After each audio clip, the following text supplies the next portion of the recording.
Hello बच्चों, आज हम स्टार्ट कर रहे हैं बायोलॉजी में chapter number 18 body fluids and circulation. ठीक है, ये नया चैप्टर है फिजियोलॉजी में, ह्यूमन फिजियोलॉजी में चैप्टर नंबर 18 नंबर का चैप्टर है बॉडी फ्लूइड एंड सर्कुलेशन। तो देखिए, सबसे पहले हम देखते हैं कि सर्कुलेटरी सिस्टम होता क्या है।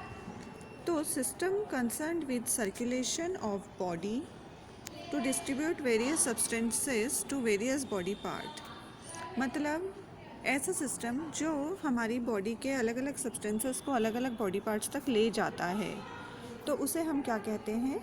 Circulatory system. और इसे कार्डियोवैस्कुलर सिस्टम भी कहा जाता है। ठीक है, तो ये क्या होता है कि जितने भी हमारी बॉडी में सब्सटेंसेस है, जैसे कि सारे न्यूट्रिएंट हैं, फिर उसके बाद ऑक्सीजन है, CO2 है, हार्मोन्स हैं, तो ये सब जो है वो ब्लड के साथ पूरे सर्कुलेटरी सिस्टम के साथ यानी ब्लड में ट्रैवल करते हैं, हर एक बॉडी पार्ट तक जाते हैं और उसको नरिशमेंट देते हैं। ठीक है, तो जो कंपोनेंट्स हैं ह्यूमन सर्कुलेटरी सिस्टम के, सर्कुलेटरी सिस्टम में क्या क्या चीज़ें इंक्लूड है? तो पहला है हार्ट, देन ब्लड, फिर ब्लड में ही रेड और वाइट ब्लड सेल्स आ जाती हैं, प्लेटलेट्स आ जाती हैं, और एक और सिस्टम होता है लिम्फेटिक सिस्टम। ठीक है, तो हार्ट और ब्लड और साथ ही साथ लिम्फ जो है, ये क्या है? पूरा हमारा सर्कुलेटरी सिस्टम के पार्ट्स हैं। ये देखिए, ये पूरा सर्कुलेटरी सिस्टम दिया हुआ है। ये जो है हार्ट है, उसके बाद ये सारी जो ब्लड वेसल्स का जाल, ये ब्लू और रेड कलर से जो आपको दिखाई दे रहा है, तो रेड में आर्टरीज और ब्लू में वेन्स। और इसके अलावा जो लिम्फेटिक सिस्टम है, तो ये पूरा जो है ये सर्कुलेटरी सिस्टम है बॉडी का। ठीक है, तो देखिए अब इसके फंक्शंस देखते हैं हम, सर्कुलेटरी सिस्टम के फंक्शंस क्या हैं। तो सबसे पहला फंक्शन है transport nutrients from their site of absorption to different tissues and organs for storage, oxidation and synthesis of components. मतलब न्यूट्रिएंट्स को उनके साइट ऑफ एब्जॉर्प्शन, मतलब इंटेस्टाइन से जहाँ से वो एब्जॉर्ब होती हैं ब्लड में, वहाँ से हर एक टिश्यू और ऑर्गन तक ले जाना, स्टोरेज के लिए, ऑक्सीडेशन के लिए और टिश्यू कंपोनेंट के सिंथेसिस के लिए। फिर it also carries waste product of metabolism from different organs to organ meant for their excretion. मतलब अलग अलग जो वेस्ट प्रोडक्ट हैं, अलग अलग ऑर्गन्स में जो प्रोड्यूस हुए हैं, उनको एक्सक्रीटरी ऑर्गन तक लेकर जाना। Then transport respiratory gases between the respiratory system and tissues. जो भी रेस्पिरेटरी गैसेस हैं ना, ऑक्सीजन और CO2 का ट्रांसपोर्ट करते हैं रेस्पिरेटरी सिस्टम और टिश्यूज़ के बीच में। Then carries metabolic intermediate from one tissue to another for their further metabolism. जो भी इंटरमीडिएट बनते हैं मेटाबॉलिज्म के दौरान, उनको एक टिश्यू से दूसरे टिश्यू में लेकर जाना। जैसे एग्जांपल क्या दिया है? Blood carries lactic acid from muscle to liver for its oxidation. मतलब मसल में जो लैक्टिक एसिड बनता है उसको लीवर तक लेके जाना ऑक्सीडेशन के लिए, ये एक एग्जांपल है। Then transport informational molecules such as hormones from their site of origin to tissue. Hormones जहाँ बनते हैं वहाँ से उनको प्रॉपर टिश्यू तक लेकर जाना। And it uniformly distributes water, फिर haemoglobin, chemical substances to all over the body. ठीक है, पूरी बॉडी में डिस्ट्रीब्यूट करना वाटर और जो भी सब्सटेंसेस हैं उनको। तो ये सारे फंक्शंस हैं सर्कुलेटरी सिस्टम के।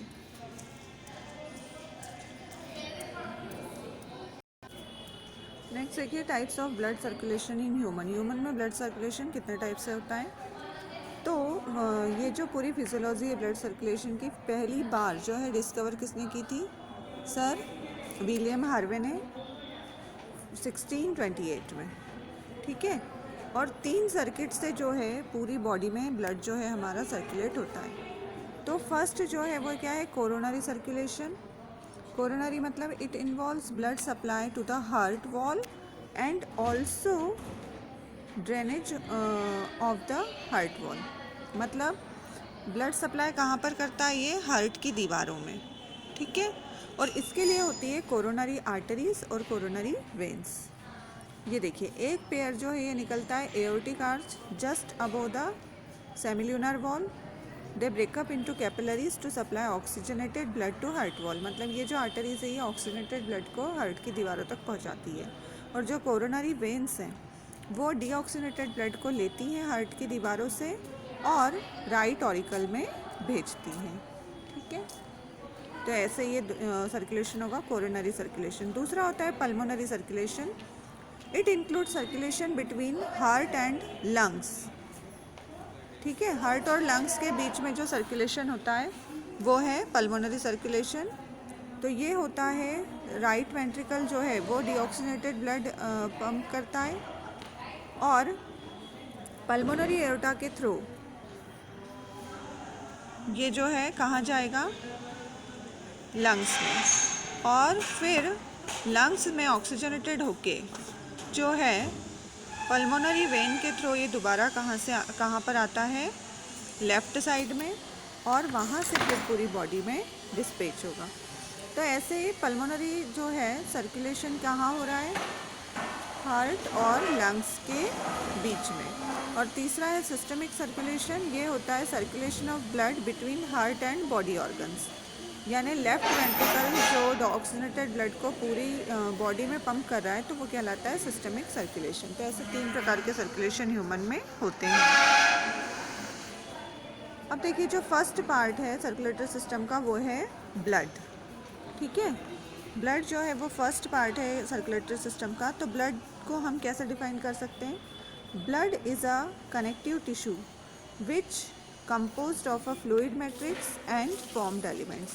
मतलब जो ब्लड है वो लिक्विड कनेक्टिव टिश्यू होता है या फ्लूइड कनेक्टिव टिश्यू से कहते हैं, और इसके 2 पार्ट होते हैं। एक होता है फ्लूइड मैट्रिक्स, ठीक है, फ्लूइड मैट्रिक्स, और दूसरे जो हैं वो हैं फॉर्म्ड एलिमेंट्स या जो इसका सॉलिड वाला पार्ट्स है। ठीक है, एक लिक्विड वाला पार्ट और एक सॉलिड वाला पार्ट। तो ऐसे 2 पार्ट्स है, प्लाज्मा, फ्लूइड मैट्रिक्स को कहते हैं प्लाज्मा, और दूसरे जो हैं फॉर्म्ड एलिमेंट्स। तो पहला पार्ट जो है वो देखते हैं हम इसका प्लाज्मा।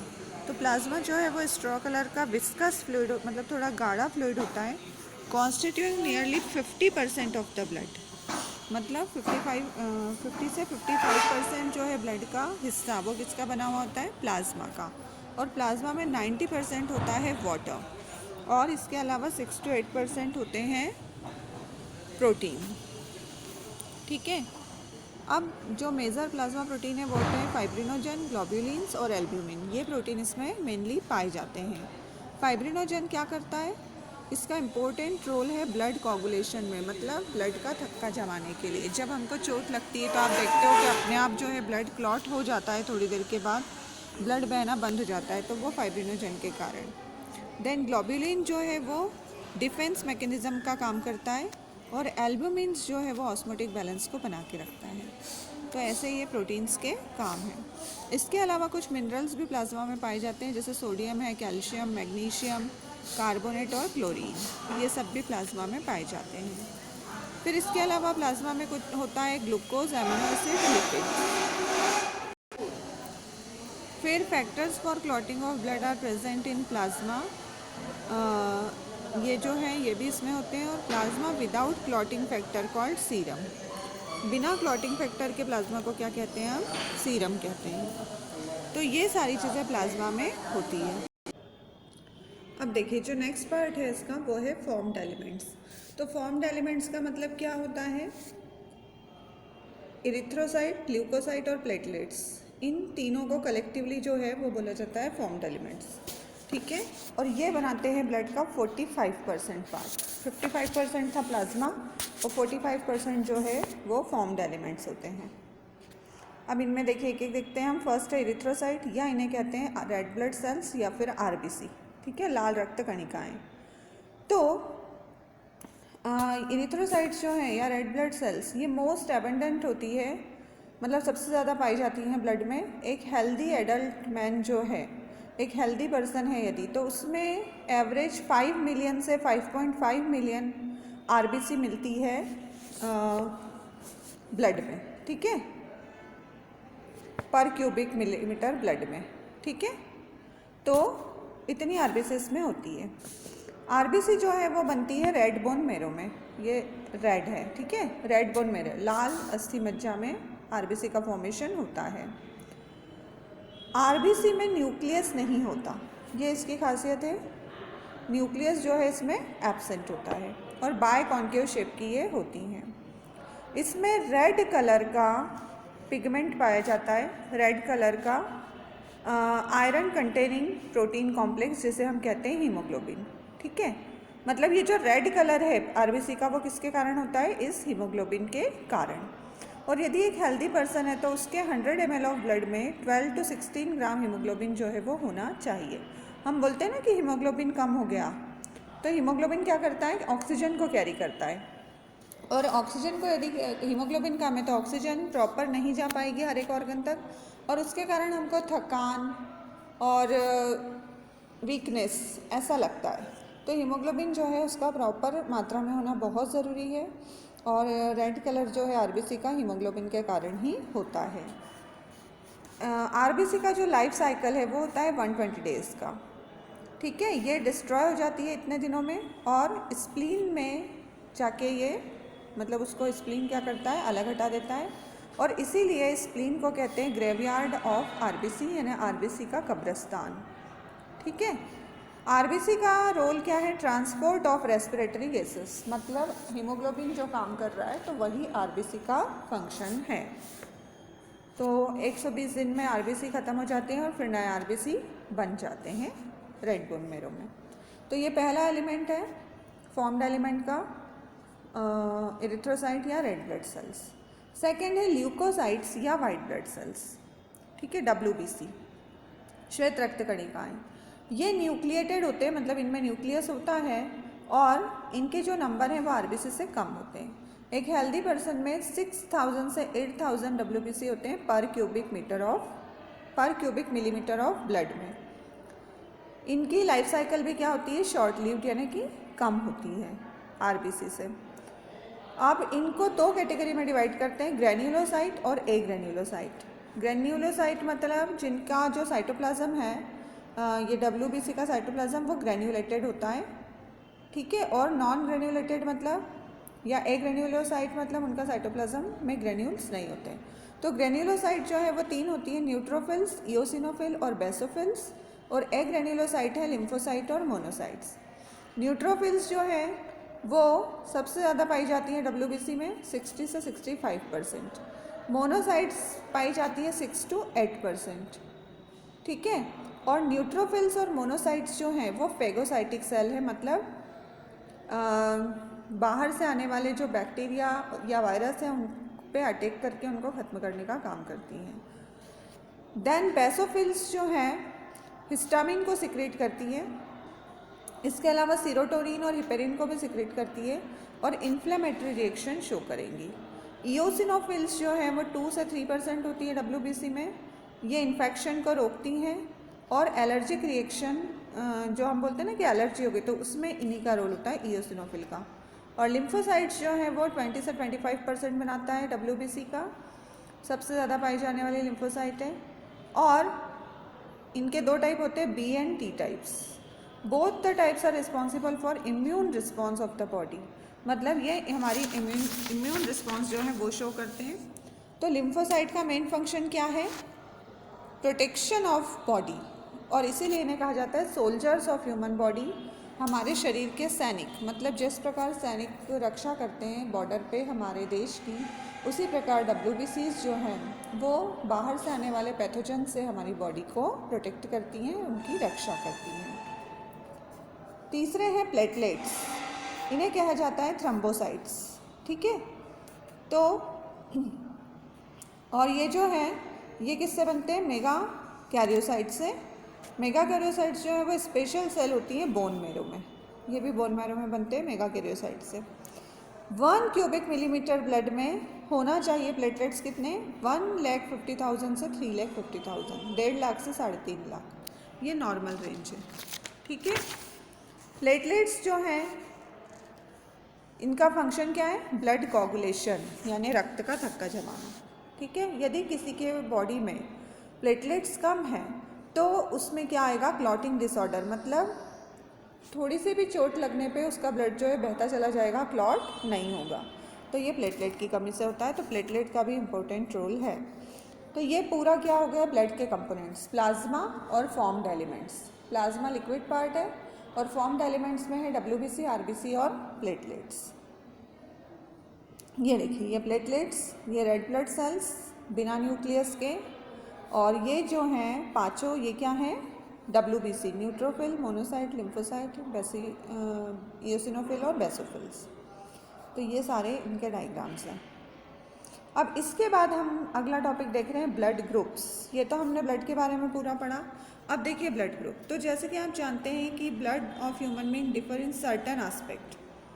तो हर एक व्यक्ति का ब्लड ग्रुप जो है वो अलग अलग होता है।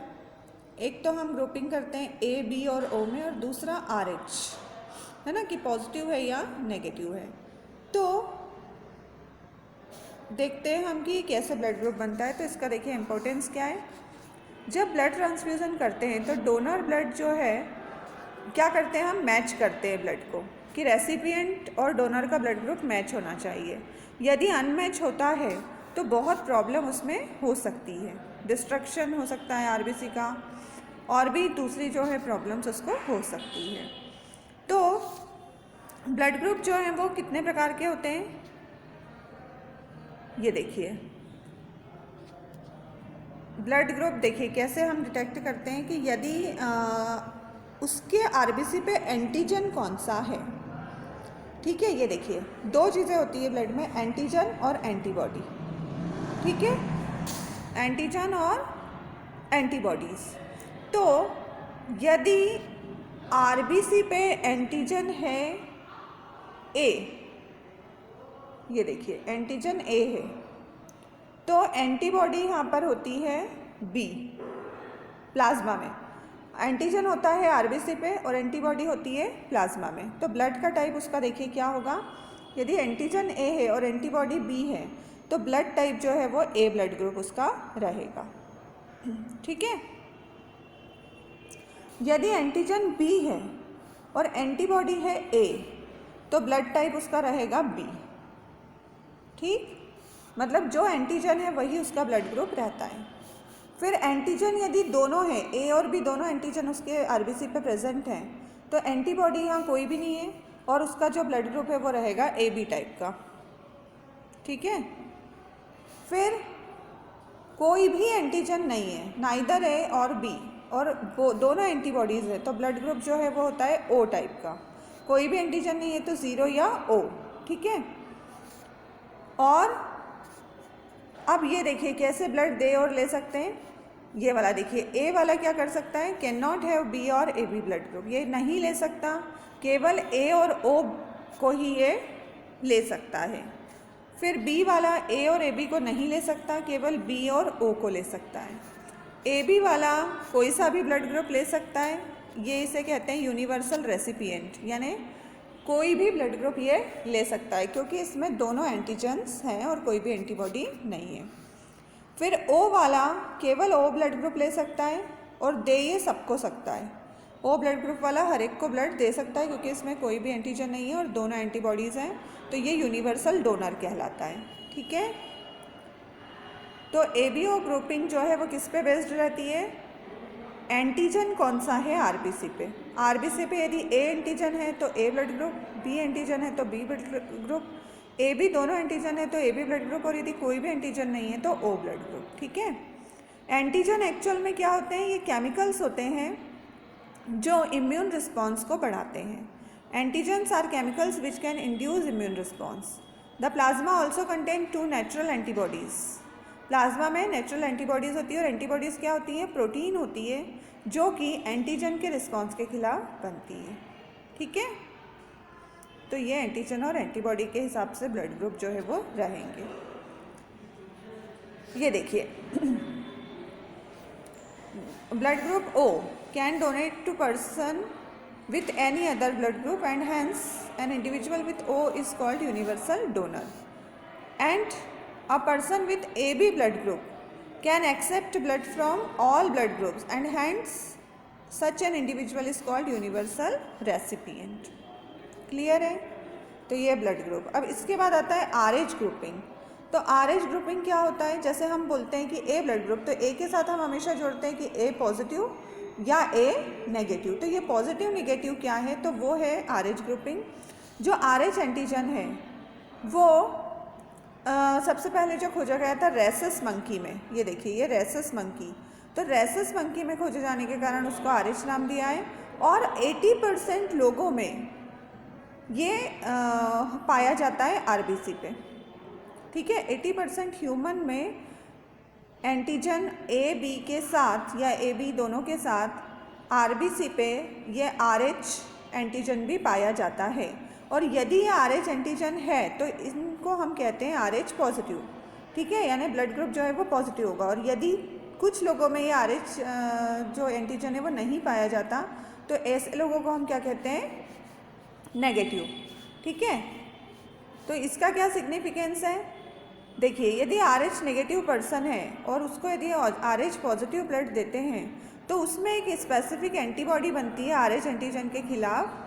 तो इसके लिए RH को भी हमेशा मैच किया जाता है, मतलब यदि कोई पॉजिटिव है तो उसको पॉजिटिव ब्लड और यदि कोई नेगेटिव है तो उसको नेगेटिव ब्लड, ठीक है। ये देखिए RBC की जो प्लाज्मा मेम्ब्रेन है उस पे यदि एब्सेंट है RH एंटीजन तो वो क्या होगा, नेगेटिव। और यदि प्रेजेंट है RH एंटीबॉडी तो वो क्या कहलाएगा, RH पॉजिटिव। क्लियर है, ठीक है। तो ये देखिए ब्लड टाइप पॉजिटिव मतलब RBC with RH antigen and RBC with no RH antigen, तो ब्लड टाइप क्या हो जाएगा, negative. Clear. Plasma of RH positive or negative blood does not have anti-D antibody। तो देखिए क्या होगा, यदि नेगेटिव ब्लड एक्सपोज होगा पॉजिटिव से, मतलब अलग अलग ब्लड ग्रुप यदि हमने दे दिया नेगेटिव वाले को पॉजिटिव, तो इम्यून सेल मेड एंटी-D एंटीबॉडी, है ना, इम्यून रिएक्शन के थ्रू एंटी-D एंटीबॉडी बन जाएगी और उससे क्या होगा, प्रॉब्लम हो सकती है, ठीक है। तो ये पॉजिटिव नेगेटिव का कॉन्सेप्ट समझ में आया कि AB और AB के साथ यदि RH एंटीजन भी है RBC पे तो वो ब्लड कहलाता है पॉजिटिव और यदि नहीं है तो वो कहलाता है नेगेटिव। अब देखिए कोगुलेशन ऑफ ब्लड, यानी रक्त का जो थक्का जमना हमने बोला था वो कैसे होता है। तो ये ब्लड कोगुलेशन कब होता है, in response to an injury और ट्रामा, मतलब यदि कोई चोट लगी है, कोई एक्सीडेंट हुआ है तो उसके खिलाफ ये होगा। कोगुलेशन क्या होता है, रक्त का थक्का जमना, it is a mechanism to prevent excessive loss of blood in case of injury, मतलब ज़्यादा ब्लड ना बहे उसके लिए ये ब्लड कोगुलेशन होता है। क्लॉट जो है वो क्या होता है, डार्क रेडिश ब्राउन स्कम होता है which is form at the site of an injury over a period of time, मतलब बहुत जल्दी ये क्लॉट जो है वो बन जाता है, ठीक है। और ये कैसे बनता है, by a network of thread called fibrin in which dead and damage form element of blood are trapped, मतलब जो फाइब्रीन है वो ऐसा जाल बना देता है पूरा उस जगह पे आके, ठीक है। फाइब्रिन जो प्रोटीन है फाइब्रिनोजन, और उसमें आके फॉर्म्ड एलिमेंट यानी RBC WBC ऐसे यहाँ इकट्ठे हो जाते हैं और उससे क्या होगा, ब्लड जो है वो क्लॉट हो जाता है, ठीक है। ये देखिए डायग्राम में आपको दिख रहा होगा कि यहाँ पे जैसे ये देखिए ये ब्लड वेसल है ना, अब ये पूरा ब्लड जो है बाहर आ रहा है और ये प्लेटलेट्स भी हैं, यहाँ पर प्लेटलेट्स भी हैं उसी के साथ बाहर आएंगे। तो जैसे ही ये कांटेक्ट में आते हैं बाहर के, तो ये देखिए यहाँ पर उसमें ब्लड में जो प्रोटीन है फाइब्रिनोजन वो ऐसा मैशअप बना देगा, जाल बना देगा और उसमें आके फॉर्म्ड एलिमेंट्स जो है वो ट्रैप हो जाते हैं, RBCs जो हैं वो यहाँ के उसमें ऐसे फंस जाते हैं। तो ये ऐसा क्लॉट यहाँ पर बन गया और ब्लड जो है बाहर नहीं जा पा रहा है। तो ऐसे जो है कोगुलेशन या क्लॉटिंग होता है ब्लड का। ये देखिए पूरी प्रोसेस दी हुई है यहाँ पर कि कैसे होता है। तो सबसे पहले inactive fibrinogen is present in plasma, plasma में फाइब्रिनोजन होता है ये प्रोटीन, ये थ्रोम्बिन की हेल्प से, एंजाइम थ्रोम्बिन की हेल्प से कन्वर्ट हो जाता है एक्टिव फाइब्रिन में, यानी फाइब्रिन बनाएगा ये। और थ्रोम्बिन जो है वो किससे बनता है, प्रोथ्रोम्बिन से, इनएक्टिव प्रोथ्रोम्बिन से। फिर उसके बाद एक एंजाइम कॉम्प्लेक्स होता है ब्लड में, थ्रोम्बोकाइनेज। ये पूरा कन्वर्जन कराएगा, मतलब प्रोथ्रोम्बिन से थ्रोम्बिन और फाइब्रिनोजन से फाइब्रिन। और ये कॉम्प्लेक्स कैसे बनता है? By a series of linked enzymatic reaction. ठीक है, पूरा एक एंजाइमेटिक रिएक्शन होती है, उससे ये बनेगा। जैसे इंजरी होती है तो ब्लड जो है वो बाहर निकलने लगता है, प्लेटलेट्स भी जाएंगे उसके साथ बाहर, और जैसे ही ये बाहर के कांटेक्ट में आती हैं तो उनमें ये पूरा मैकेनिज्म स्टार्ट हो जाता है कोगुलेशन का। ठीक है,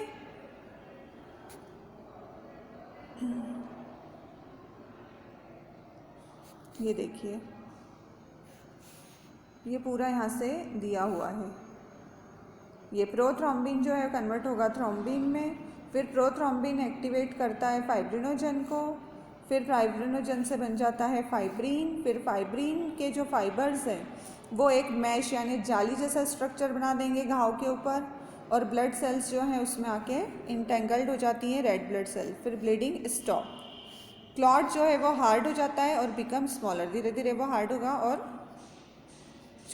कम होता चला जाता है, और new cells grow to repair wound site, मतलब वहाँ पर नई सेल्स जो हैं वो बनने लगती हैं। तो ऐसे पूरा क्लॉटिंग होगा। ठीक है, तो आज हमने ये पूरा पढ़ा।